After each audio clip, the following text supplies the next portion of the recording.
Jina naitwa Maria Fredrick Mapunda, ni mjumbe wa halmashauri kuu ya CCM wilaya Temeke, lakini ni mwanachama hai wa chama chetu cha kizalendo, chama cha Scout.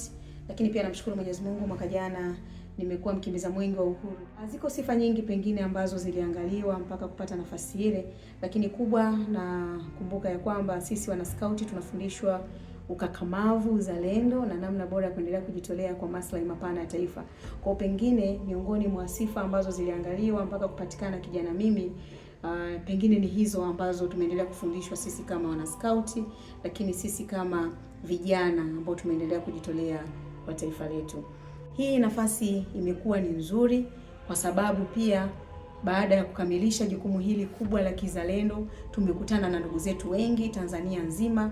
Imetupa nafasi pia ya kufanya network ambayo leo hii inatuendelea kutusaidia sisi, lakini endelea kutusaidia kwa maslahi ya taifa letu. Lakini tunashukuru tarehe 14 Oktoba, baada ya kukamilisha zoezi hili kubwa la kizalendo, Mheshimiwa Rais wa Jamhuri ya Muungano wa Tanzania Daktari Samia Suluhu Hassan alitupatia vyeti vya pongezi. Ni kitu kikubwa baada ya kukamilisha zoezi hili, kwa sababu tunatambua 2024 ilikuwa ni miaka 60 ya muungano wa Tanganyika na Zanzibar, miaka 60 ya kuasisiwa kwa jeshi letu la wananchi, miaka 60 ya kuasisiwa kwa mwenge wetu wa uhuru tangu ulipoanzishwa. Kwa hiyo hii ilitupa nafasi ya kuungana na wenzetu wazalendo wa wanajeshi wa jeshi la wananchi kupandisha mwenge wetu wa uhuru pamoja na bendera ya Tanganyika kilele cha mlima Kilimanjaro. Na mimi kwangu ilikuwa ni tofauti kwa sababu nilikuwa ndiye binti mdogo pekee ambaye nilipata nafasi na fursa ya kupanda mpaka kilele cha mlima Kilimanjaro.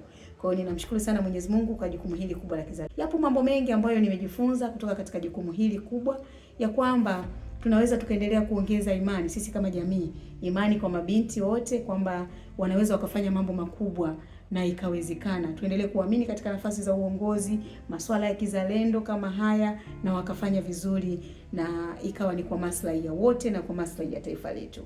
Maria Mapunda, I'm the change empowering everybody.